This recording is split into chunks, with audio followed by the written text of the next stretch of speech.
I'm David Lombardino, Editor-in-Chief of DLA Editors and Proofers, here to give you a few tips on how to write an outstanding personal statement. In this video, I'd like to touch on a topic that comes up quite frequently, which is the question of an epiphany. And what I'd like to do is talk about having an epiphany, or what some might call a eureka moment, versus intentionality. And this question comes up because our clients come to us and they say, I just don't know where to begin my personal statement. I haven't had a eureka moment or an epiphany that the path I'm on is the one for me, or that the specialty I'm interested in applying for is the specialty for me as opposed to any other specialty or particular program or what have you. And so I'd like to start off by defining what exactly I mean by an epiphany or a eureka moment versus intentionality.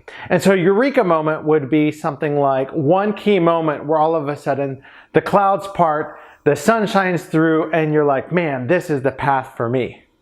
Now the reality is that most people haven't had such a moment, or if they have had such a moment, it hasn't come all at once like that, but perhaps in a series of moments or realizations. And so when you're thinking about how to write a personal statement, really what I want you to focus on is less about trying to find that one key moment and more on intentionality. And what I mean by intentionality is making a decision with an awareness of what that decision is going to do for you personally and professionally, concrete plan of action, following a concrete plan of action from where you are today to the next step with an overall future goal in mind.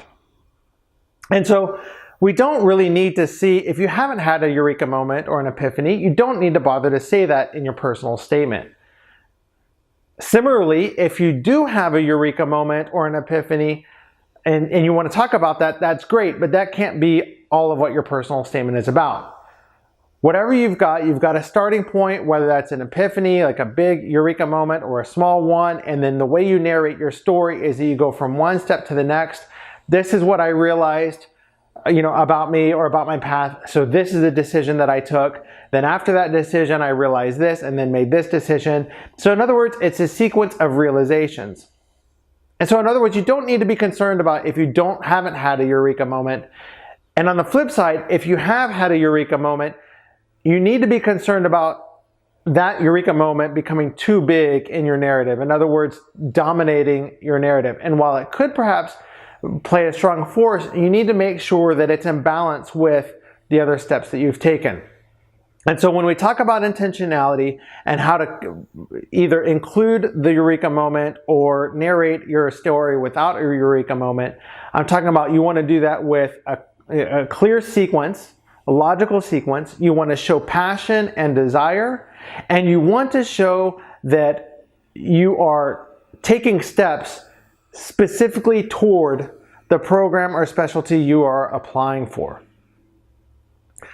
And of course, that is sometimes easier than said than done, but I wanted to give you a little bit of a reflection on when it's appropriate to have a eureka moment. What do you do if you don't have one? And so hopefully you have found these tips helpful. We offer a broad range of services on personal statements and would certainly love to help you with yours. Come check us out at www.dlaeditors.com.